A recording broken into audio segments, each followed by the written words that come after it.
श्री सच्चिदानंद घन भगवान की जय। सीतानाथ समारंभां श्री रामानंदार्य मध्यमाम् अस्मदाचार्य पर्यन्तां वन्दे श्री गुरु परंपरा। गुरुर्ब्रह्मा गुरुर्विष्णु गुरुर्देव महेश्वरः गुरुर्साक्षात् परब्रह्म तस्मै श्री गुरुवे नमः। वन्दे विदेहतनया पदपुण्डरीकम् कैशोरशौरभसभा रतयोगचिन्तम् हन्तुं त्रितापमनिशम् मुनिहंससेव्यम् सनमानशालपरपीतपरागपुण्यम् दूर्वादलं त्वति तरुणाब्जनेत्रम् हेमावरं वरविभूषणभूषिताङ्गम् कंदर्पकोटिकमनीय किशोरमूर्ति पूर्ति मनोरथ भुवा भजु जानकीशम्। श्री राम राम रघुनंदन राम राम श्री राम राम भरता द्रज राम राम श्री राम राम रण कर कश राम राम श्री राम राम शरणं भव राम राम। मनोजवं मारुततुल्यवेगं जितेन्द्रियं बुद्धिमतां वरिष्ठं वातात्मजं वानरयूथमुख्यं श्रीरामदूतं शरणं प्रपद्ये। यत्र यत्र रघुनाथ कीर्तनं तत्र तत्र कृतमस्तिकाञ्जलिं वास्तवारि परिपूर्णलोचनं मारुतिं नमति राक्षसान्तकम् मारुतिं नमति राक्षसान्तकम्। भक्ति भक्त भगवंत गुरु चतुर्नाम बपुए तिनके पद वंदन किए नाशत विघ्न बने।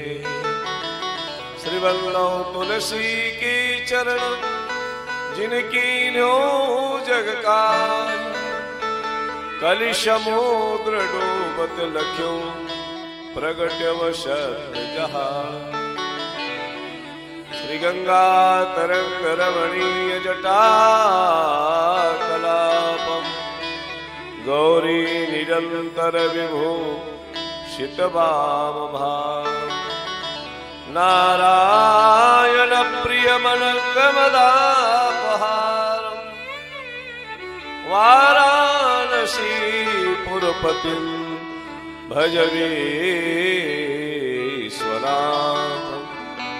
बोलिए विश्वनाथ भगवान की जय हो। आइए दो बार भगवत नाम संकीर्तन के माध्यम से भगवत चर्चा में प्रवेश लें। श्री राम राघव राम राम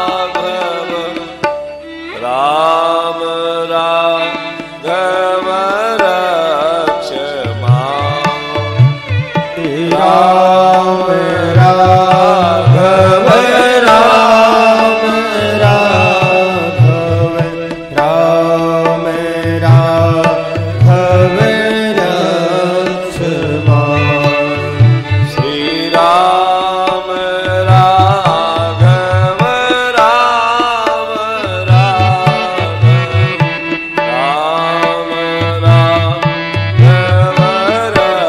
लक्ष्मण श्री राम राघव राम राघव राम राघव लक्ष्मण श्री राम राघव राम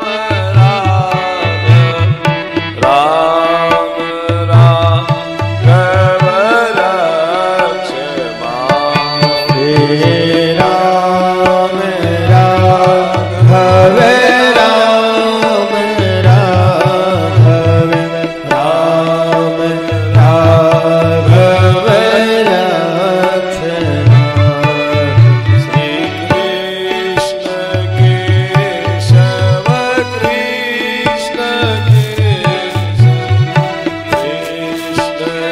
केशव पाहि मां श्री कृष्ण केशव कृष्ण केशव कृष्ण केशव पाहि मां श्री राम जय हो राम राम राम राम राम लक्ष्मण श्री राम राघव राम राघव राम राघव लक्ष्मण श्री राम राघव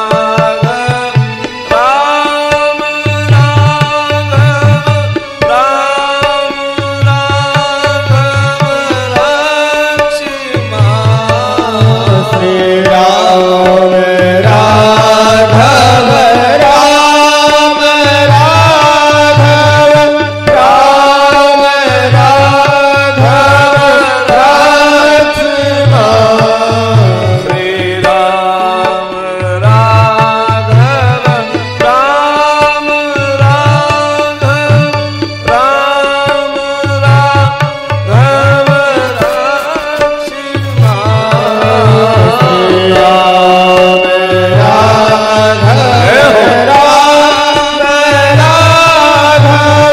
राम राघव राम राघव कृष्ण केशव कृष्ण केशव कृष्ण केशव पाहि मां श्री कृष्ण केशव कृष्ण केशव कृष्ण केशव पाहि मां श्री राम राघव राम राघव राम राघव लक्ष्मण श्री राम राघव राम राघव राम राघव लक्ष्मण कृष्ण केशव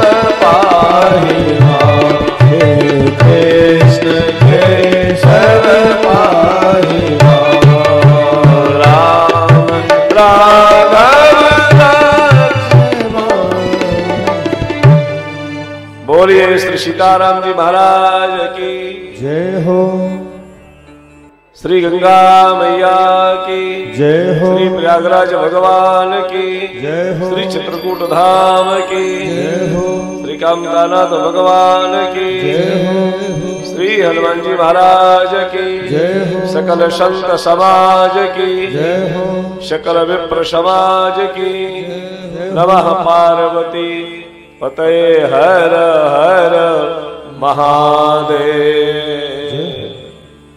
जनक सुता जय जननी जानकी अतिशय प्रिय करुणा निधान की जनक सुता जय जननी जानकी अतिशय प्रिय करुणा निधान की आके युग पद कमल बनाओ जासु कृपा निर्मल मति पावो आके युग पद कमल मनावो जासु कृपा निर्मल मति पावो निर्मल बचन यारे इतने मस्ती में मत झूमो हमारे इशारों को समझो कमल बंदो सब लायक मन बचन कर्म रघुनायक चरण कमल बंदो सब लायक राजीव नयन करे धनुषाय भगत विपति भंजन सुखदायक राजीव नयन हरे धनुषायक भगत विपति भंजन सुखदायक महावीर विनभव हनुमाना राम जासु जस आप बखाना महावीर विनभव हनुमाना राम दासु जस आप बखाना सादर शिव नाई महिमा था वर्णव विशद राम गुण गाथा सागर शिव नाई महिमा था वर्णव विशद राम गुण गाथा जनक सुता जननी जानकी अतिशय प्रिय करुणा निधान की अतिशय प्रिय करुणा निधान की अतिशय प्रिय करुणा निधान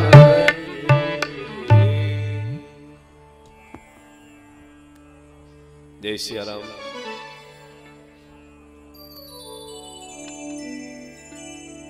हेलो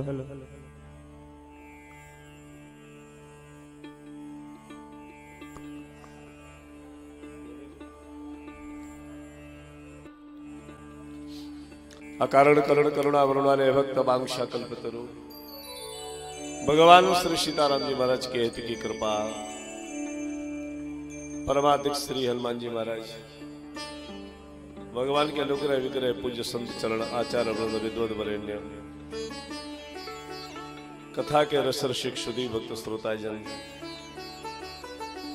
भक्ति स्वरूपा माताएं बहने सम्मानीय यजमान परिवार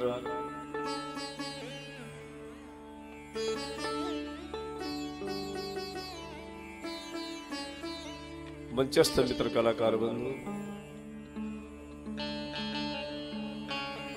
YouTube चैनल के माध्यम से दूर क्षेत्रों पर बैठे हुए राम कथा का आनंद ले रहे हैं, श्री राम के चरित्रों का अपने अपने ग्रह प्रदेशों से, अपने अपने घरों से बैठ करके श्री राम कथा का आनंद ले रहे हैं। समस्त चेतनाओं को भगवत भाव से बारंबार नमन करते हुए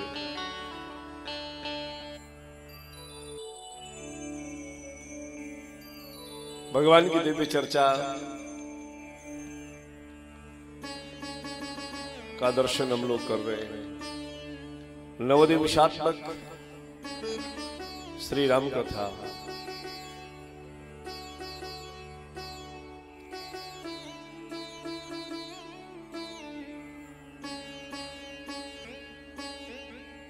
कथा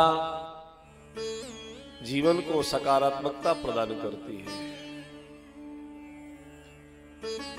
और सकारात्मक यदि बने रहोगे तो जीवन की मस्ती बनी रहेगी। सकारात्मकता जब समाप्त होती है, नकारात्मक जीवन बनता है तो हमारे जीवन की मस्ती समाप्त हो जाती है।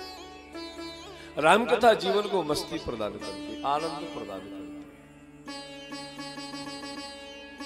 अब कोई कहे कि बड़ा मजा आया, बड़ा मजा आया, तो मजा जब उल्टा होगा तो जाम लगेगा।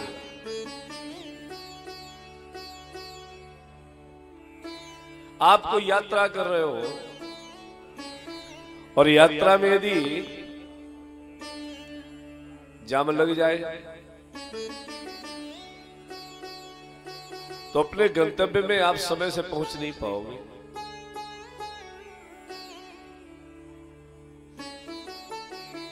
और ये देश तो यात्राओं का देश है। इस देश का महात्मा ही यात्रा है।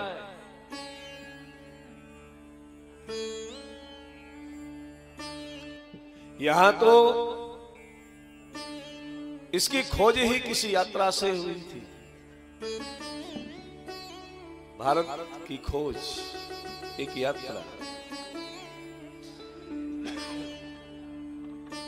भगवान श्री राम ने यात्रा किया, भगवान कृष्ण ने यात्रा किया, आदि जगतगुरु शंकराचार्य भगवान ने यात्रा किया, आदि जगतगुरु श्री रामानंदाचार्य भगवान ने यात्रा किया।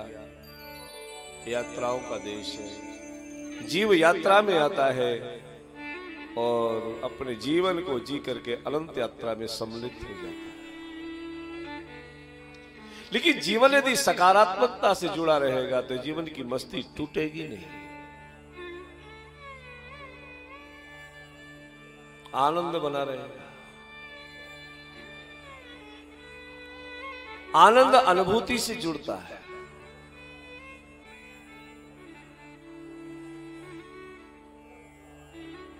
जीवन में जब अनुभूति होती है तो आनंद प्रवेश करता है।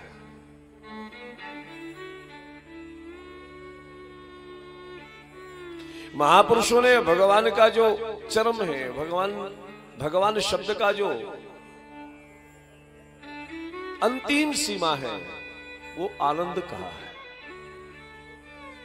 आनंद भगवान शब्द का जो चरम है, अंतिम जगह है, वो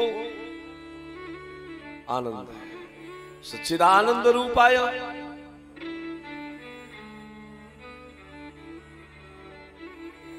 आनंद, आनंद जिसका कोई विकल्प नहीं है।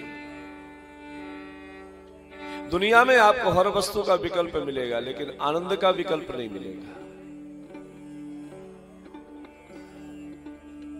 ये आनंद ही प्रदान करता है। सकारात्मकता, यदि जीवन सकारात्मक है, सकारात्मकता क्या है? अन्यस्य दोष गुण चिंतन मास मुक्ता सकारात्मकता।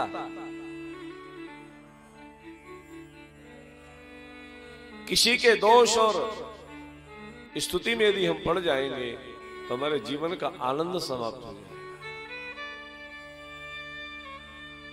मजा आएगा। किसी का दोष वर्णन करने में मजा आता है, लेकिन हमने निवेदन किया मजा आएगा तो जाम लगेगा ही लगेगा। क्यों? मजा कभी ना कभी तो उल्टा होगा ना,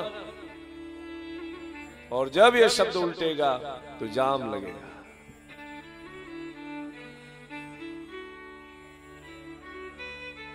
मन यदि नहीं लगता, मन भागता है, तो मन को उल्टा करो तो मन लगेगा।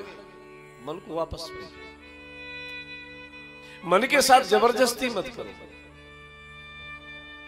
मन को सकारात्मक बनाओ, मन तुम्हारा हो जाएगा, मन लगेगा।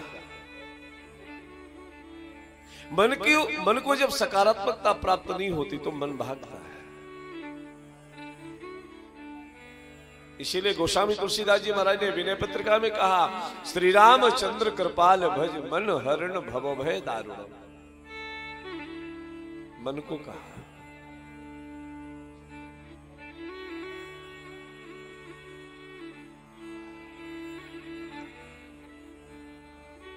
मन को सकारात्मकता मिलना चाहिए।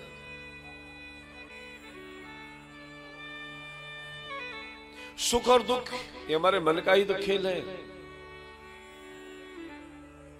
जीवन में थोड़ा सा नकारात्मकता ने प्रवेश किया, हमारे जीवन के सुख कोई छीन ले जा रहा है। आओ राम कथा में, आइए राम जी के साथ जुड़े, जीवन सकारात्मक हो जाएगा। क्योंकि राम सकारात्मक है, राम का जीवन नकारात्मक नहीं है। श्री रामचरितमानस के जो विचार है, रामचरितमानस का जो उद्घोष है, रामचरितमानस का जो संदेश है, वो सकारात्मक है, नकारात्मक नहीं। रामचरितमानस किसी के दोष दर्शन के लिए नहीं लिखी गई, सदोष दर्शन है। कथा में जब बैठो तो सदोष दर्शन करो। कथा में सदोष दर्शन, कथा एक दर्पण की तरह है। कथा में बैठ करके हमें सदोष समझ में आने चाहिए।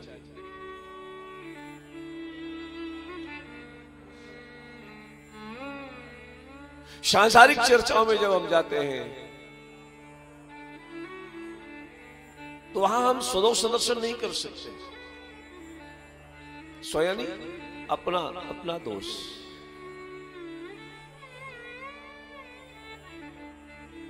हमारा यही दोष है कि हम सदोष दर्शन नहीं करते।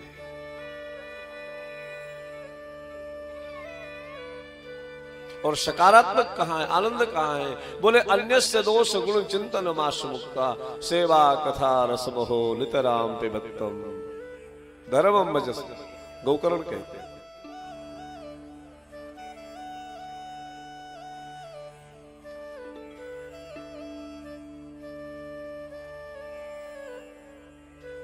वरना तो जीवन कैलाश है।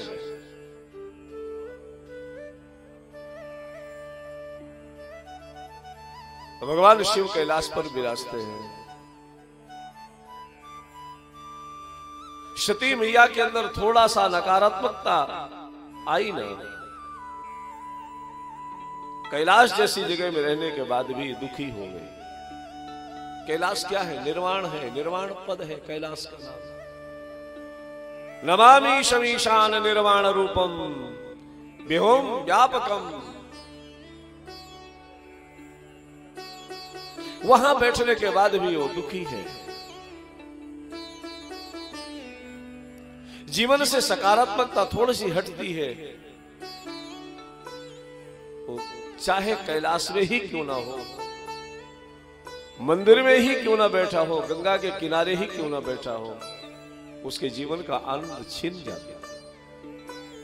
थोड़ा देर के बाद जब शिव विवाह के पश्चात हम नारद मोह में प्रवेश करेंगे तो वहां पर भी ऐसा ही दर्शन है। नारद जी के जीवन की सकारात्मकता थोड़ा देर के लिए काम के प्रभाव से हटी ना तो इनका आनंद समाप्त हो गया। और तब पार्वती मैया को भ्रम होता है कि नारद जी ने श्राप दिया। ये किसी के भी साथ हो सकता है, ऐसा नहीं कि हमारे आपके साथ, किसी के भी साथ।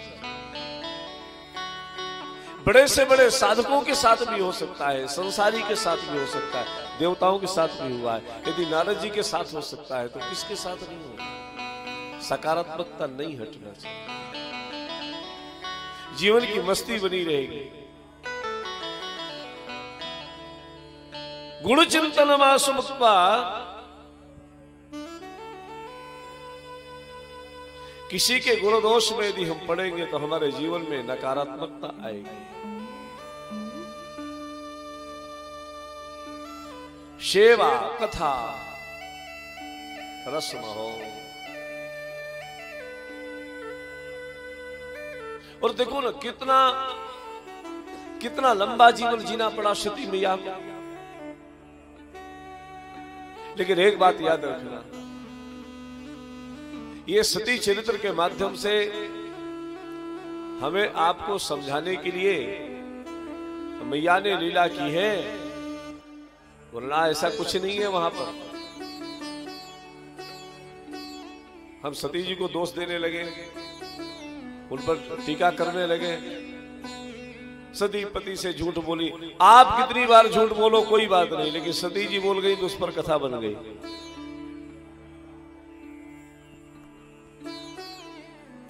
ये तो हम अज्ञानी लोगों के लिए, हम संसारियों के लिए, वो तो आदि शक्ति है, उसने लीला की है, हमें आपको समझाने की लीला की है।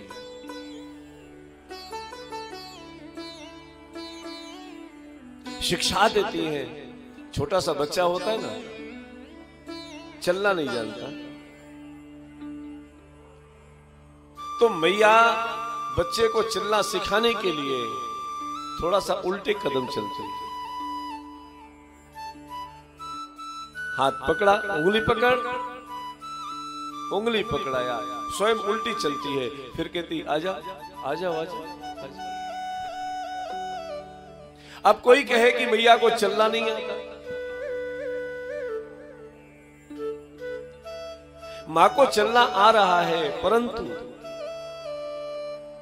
यहां पर वो बच्चे को चलना सिखा रही है। सती मैया का जो उदाहरण, जो दृष्टांत दिया है श्रीमद् गोस्वामी तुलसीदास जी महाराज ने, वो हम संसारी जनों को चलना सिखा रही है। देखो, मैं चली तो चली, लेकिन तुम ऐसे मत चलना, तुम तो सीधे ही चलना। मैं उल्टी चली तो ठीक है, लेकिन तुम तो सीधे आओ। तो सीधा चलना सिखा रही है।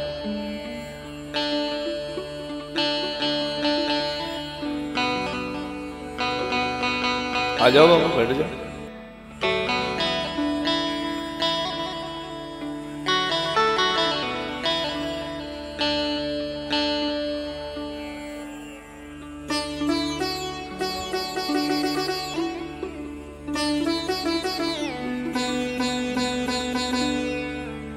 निवेदन हमारा कि सकारात्मकता नहीं टूटना चाहिए।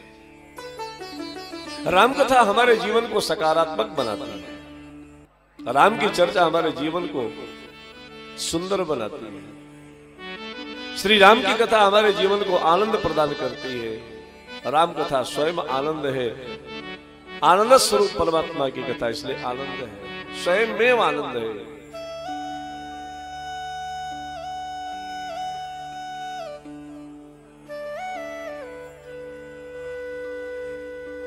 एक ऐसा आनंद है कि एक ऐसा अद्भुत दर्शन है।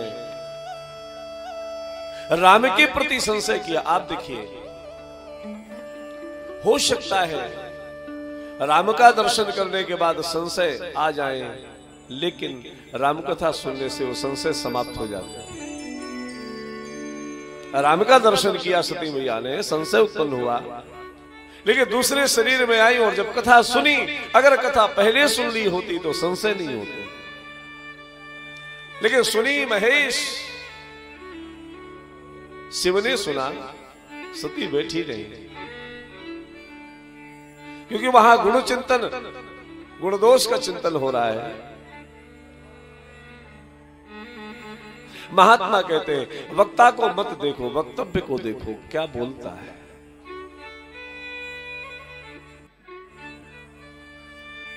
जीवन की मस्ती टूटने न पाए, जीवन की मस्ती बनी रहे। प्यास वही है जिसमें तृप्ति और प्यास दोनों में दोनों साथ बनेंगे, वही आनंद है। प्यास का भी अनुभव हो और तृप्ति का भी अनुभव हो जाए, वही प्रेम है, वही भक्ति है।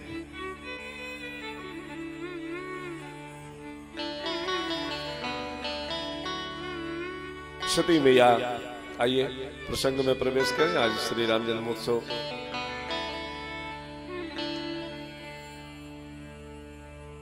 शरीर को भस्मीभूत करती हैं।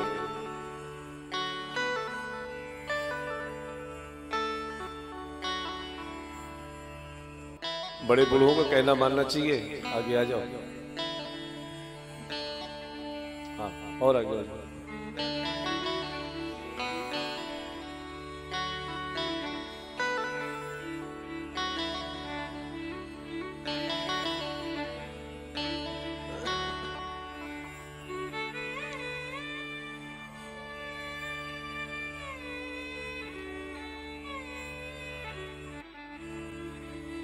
पर्वतराज के यहां प्रादुर्भाव हुआ, पार्वती कहलाई।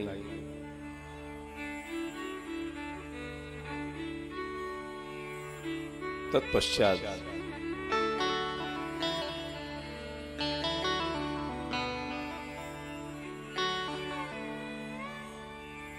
पिता के घर में रहकर के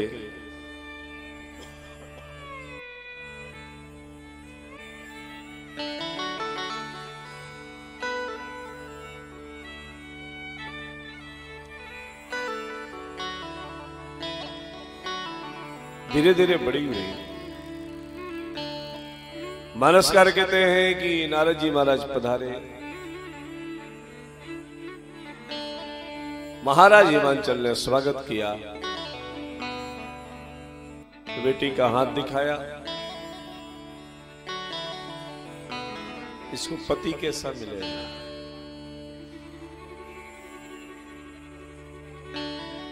इसका भाग्य कैसा है।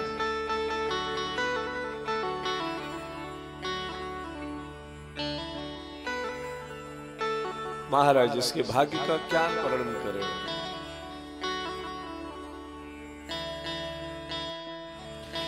इसका इतना सुंदर भाग्य है, इतनी महिमावंत कन्या है ये। अरे इसका नाम स्मरण जो करेगी, जो कन्या इसका नाम स्मरण करेगी, वो पातिव्रत धर्म का निर्वाह कर सकेगी। त्रिय चढ़ी है पतिव्रत असधारा।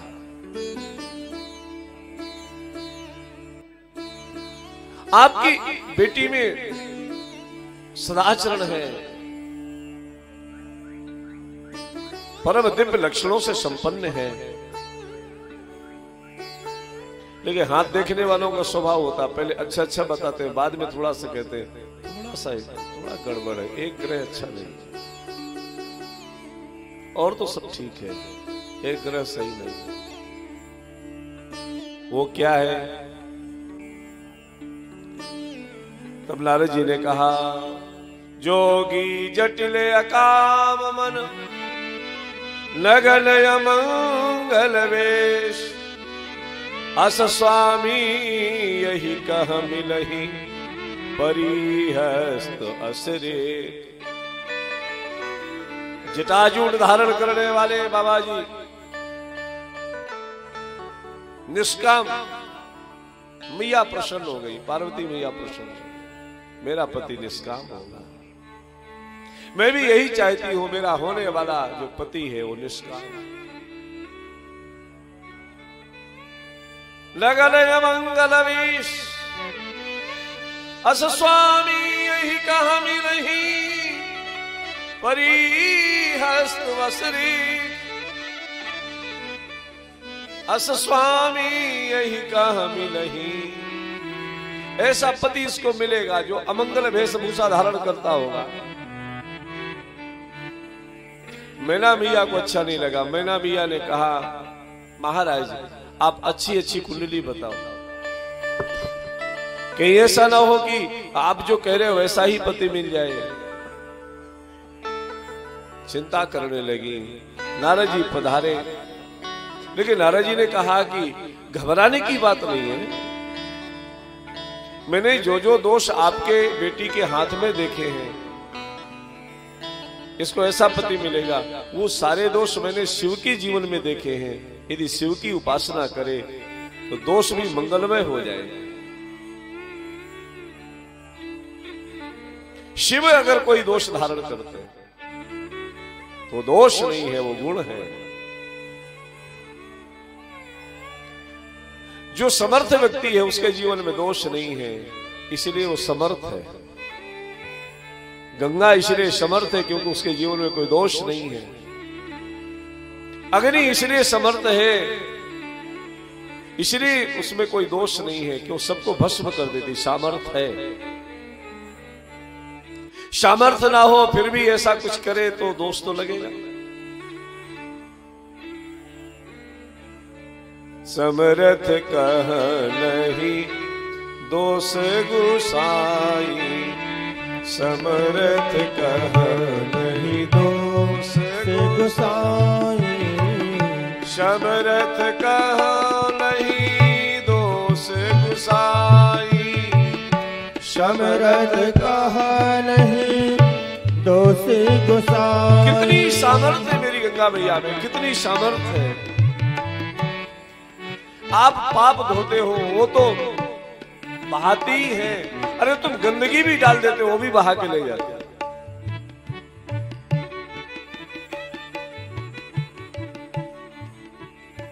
क्या गंगा की धवल धारा को कोई अंतर पड़ता है? कितने नदी नाले नहीं मिले होंगे, लेकिन गंगा तो गंगा है। यही सामर्थ्य है उसकी।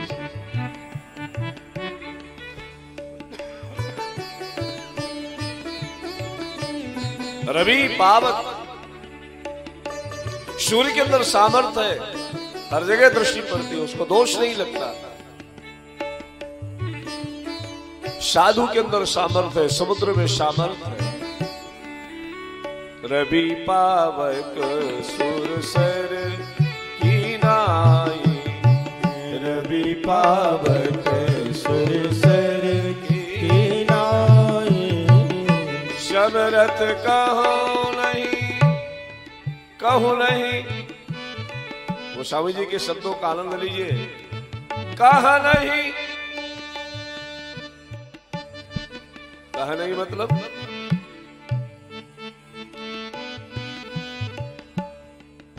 जिसके अंदर सामर्थ्य है उसको दोष नहीं। नहीं नहीं, सामर्थ्यशाली को दोष नहीं लगता।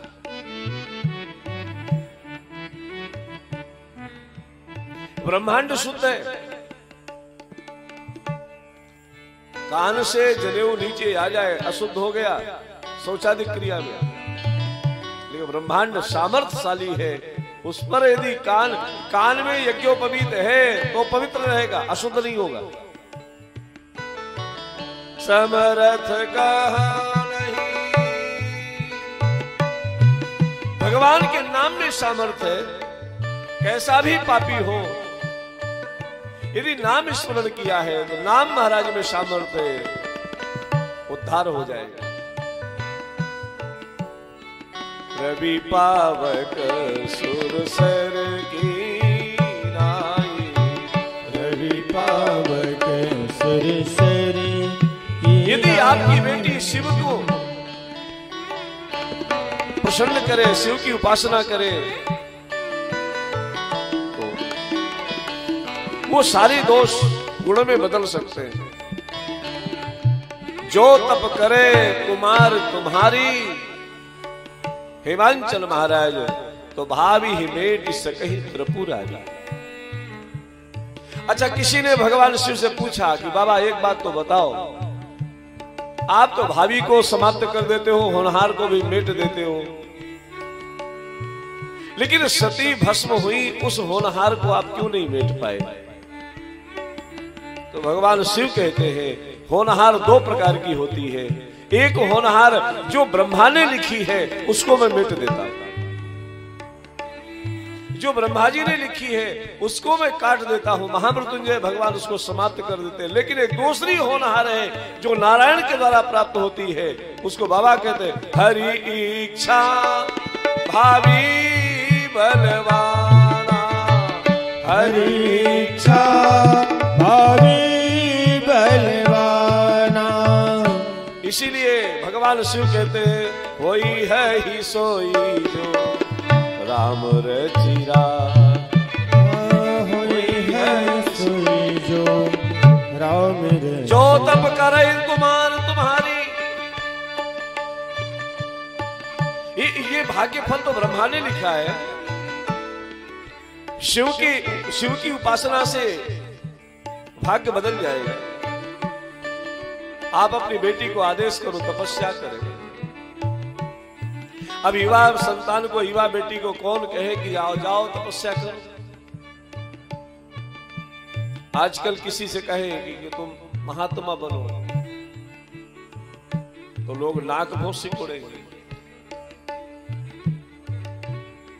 साधु बना दे, साधु बना दे। हाँ? तो साधु बनने के लिए कह रहे हैं। अरे भगवान, अपने बेटे को लोग डॉक्टर बनाना चाहते हैं, इंजीनियर बनाना चाहते हैं, वकील बनाना चाहते हैं, पत्रकार बनाना चाहते हैं, यहां तक डाकू गुंडा भी बना देते हैं। साधु नहीं बनाना चाहते। ये एक विडंबना है। कलि दावानले राज्य साधनम भस्मताम गतिम। कलयुग के दावानल ने सारे साधन भस्म कर दिए। शिव की उपासना करें। मेरा भैया बैठी है पार्वती पधारी मां, और मां समझाती कि तपस्या करने के लिए जाना है बेटी तुझे।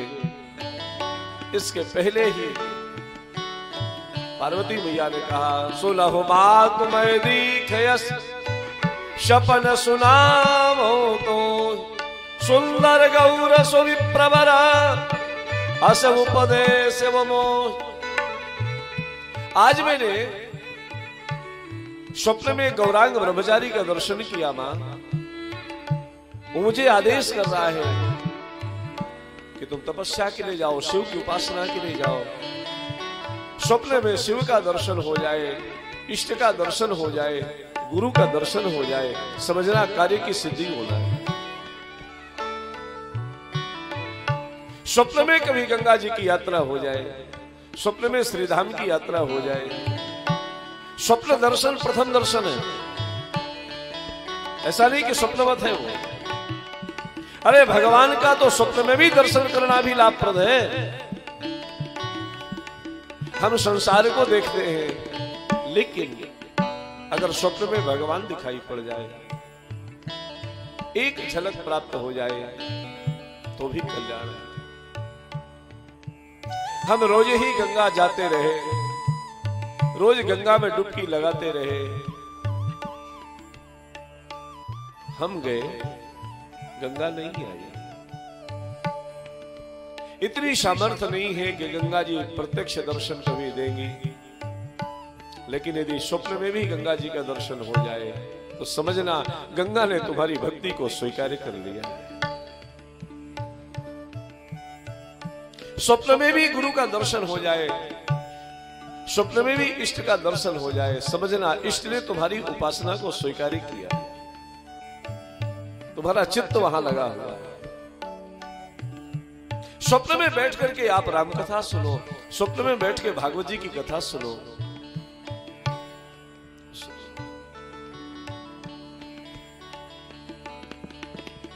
पूज्यपाद सद्गुरुदेव भगवान के शरीर शांत होने के लगभग 2 वर्ष बाद, अब संयोग ऐसा था कि अब ये बात बहुत दिनों के बाद है जब प्रकट करने की इच्छा हुई। कोई युक्ति नहीं थी हमारे पास कि स्थान की व्यवस्थाएं कैसे चलाएं। पूज्यपाद गुरुदेव भगवान ने सुनिए, स्वप्न में एक मंत्र का उपदेश किया है। वो मंत्र आज भी हमको याद है।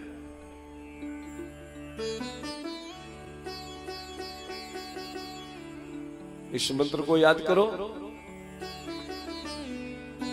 भोजपत्र में लिख करके जिसको दे दोगे उसका काम हो जाएगा, तुम्हारा स्थान चलता रहेगा। आज यद्य प्रकट नहीं करना चाहिए, व्यासपीठ भगवान का स्वरूप होता है और वही कृपा है।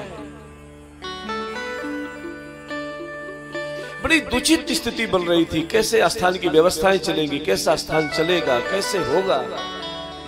आयु भी बहुत छोटी थी उस समय। स्वप्न गुरु कृपा करता है, स्वप्न में भी यदि गुरु का दर्शन हो जाए, इष्ट का दर्शन हो जाए, समझना इष्ट ने तुम्हारी भक्ति को स्वीकार कर लिया, तुम्हारी उपासना को स्वीकार किया है उसने। मैं तपस्या के लिए जाऊं, तपोवन में जाकर के पार्वती मैया ने तपस्या प्रारंभ किया है, पंचाक्षर मंत्र का जाप कर रही है, ओम नमः शिवाय, ओम नमः शिवाय, ओम नमः शिवाय।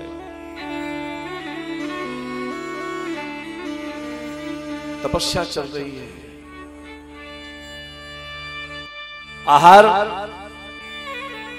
सूखा बेलपत्र, वृक्ष से टूट करके जो पत्रिका नीचे गिरे उसको लेकर के पाए। आप कल्पना करो, बर्फ का पानी पीने को हम लोग एक दिन भी नहीं पी सकते। यहां तो गंगा जल हम लोग पी भी सकते हैं, लेकिन गंगोत्री का गंगा जल तत्काल का पियो कैसे पियोगे। और मैया ने कितनी बड़ी उपासना भगवान शिव की होगी, वहां कोई पात्र लेकर के नहीं गई होगी। बेलपात मही परई सुखाई, 3 सहस संदत सो खाई, पुनि परिहर व सुखान्यो परना, उमहि नाम तब भयउ अपरना। शरीर सूख गया, शरीर कृशकाय हो गया, लेकिन हठ न छूट छूटई वरु देहा। शरीर छूट जाए, पुनः शरीर धारण करेंगे, लेकिन संकल्प पूरा करेंगे, हठ नहीं छोड़ेंगे। शिव का दर्शन करोगे, भगवान शिव गंगा के किनारे विचरण कर रहे हैं और उसी समय भगवान श्री रामभद्र प्रकट हुए। बोलिए श्री रामचंद्र भगवान की जय हो। आज तो भगवान ये अद्भुत छटा है, अद्भुत दर्शन हो रहा है।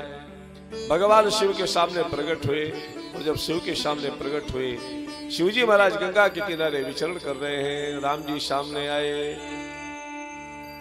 भगवान शिव ने प्रणाम किया, भगवान श्री राम ने अभिवादन किया, भगवान श्री राम ने प्रणाम किया। और उस समय भगवान शिव के सामने सरकार झोली पसार करके खड़े हुए। क्या विनोद कर रहे हैं, पीतांबर फैला रहे हैं। बाबा आप सबको देते हो, तुम्हारा राम तुमसे कुछ मांगने के लिए आया है, आप इसको दो, आप मांगे, आप तो आदेश करो। लेकिन भगवान श्री राम ने कहा, अब बिनती मम सुनहु शिव, जो वो पर निज ने, जाई बियाहु शैल जही, यह मोहि मांगे दे। मेरी प्रार्थना आप स्वीकार करो। मेरा निवेदन है, सती शरीर में रही, मेरे कारण आपने सती का परित्याग किया, अपने शरीर को उन्होंने भस्म कर दिया। वही सती पार्वती बनकर के तपोवन में तपस्या कर रही हैं। मेरा निवेदन है आप उसको स्वीकार करो। भगवान शिव ने कहा, महाराज कहां आप ये सब बातें कर रहे हो, बड़ा आनंद है, कहां फंसा रहे, मस्ती हमारी बनी रहेगी, मेरी इच्छा है। तो भगवान शिव कहते हैं, यद्यपि ये उचित तो नहीं है, लेकिन आपका आदेश सिर माथे पर है। भगवान ने कहा सिर में मत रखो। क्यों? बोले आपके सिर में गंगा बहती है, कहीं मेरा आदेश भी बह गया, मेरी आज्ञा बह गई तो क्या होगा? बोले फिर मेरी आज्ञा को हृदय में धारण करो। जब कोई कहे ना कि आपका आदेश सिर माथे पर, तो उससे सावधान रहो। कोई कहे महाराज मैं आपकी बात को स्वीकार करता हूं, हाँ तो ठीक है। सिर तो कभी भी झुक जाता है, लेकिन जब हृदय झुकता है तब स्वीकारोक्ति होती है। सिर्फ विचारों का एक ग्रंथन है, विचार भरे हुए हैं, विभिन्न प्रकार के विचार, लेकिन दिल में विचार नहीं होता, वहां समर्पण होता है। इसलिए हम कई बार निवेदन किया करते हैं, भगवान के सामने जाओ, सिर तो झुकाओ, लेकिन दिल से जाओ, दिमाग से नहीं। भगवान को तुम्हारे दिमाग की आवश्यकता नहीं है, इस संसार वालों को तुम्हारे दिल की आवश्यकता नहीं है। हम करते उल्टा है, भगवान के पास में जाएंगे तो दिमाग लगाएंगे, और संसार में जाएंगे तो दिल लगाएंगे, तो वहां दिमाग टूटता है, यहां दिल टूटता है। ये कौन ऐसा होगा जो तुम्हारे हृदय का प्रेमी होगा? दिल निकाल करके रख दो, फिर भी अंत में पश्चाताप भी मिलेगा।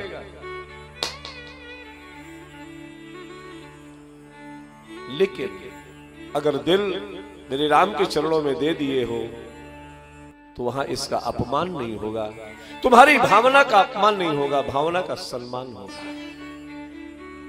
श्री राम चंद्र कृपालु भजु मन हरण भव भय दारुणम। श्री राम चंद्र कृपाल भज मन हरण भव भय दारुणम। नव कंज लोचन कंज मुख कर कंज पद कंजारुणम। नव कंज लोचन कंज मुख कर कंज पद कंजारुणम।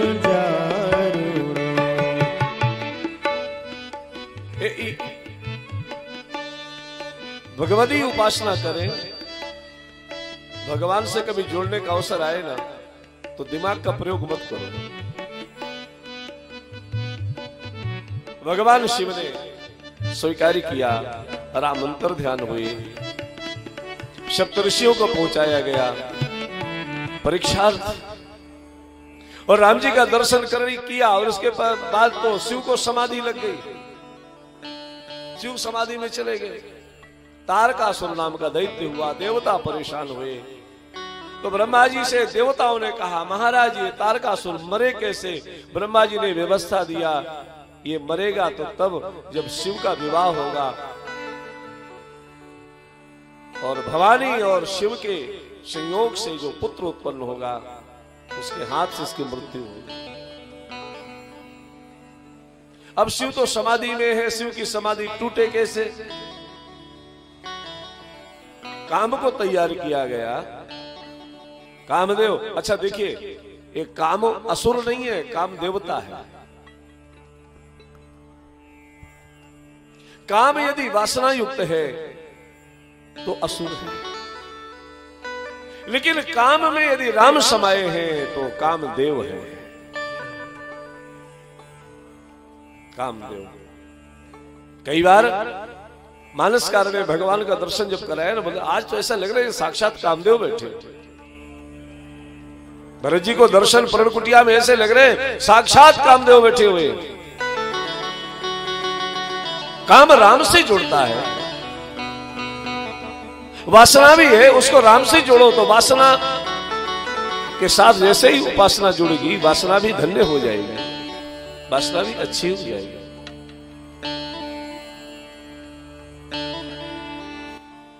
काम अपने पुत्र बसंत को लेकर के भगवान शिव की समाधि को तोड़ने के लिए पहुंचा, प्रयास किया, पुष्प बाणों का प्रहार किया है। मेरे शिव का मन विचलित हुआ।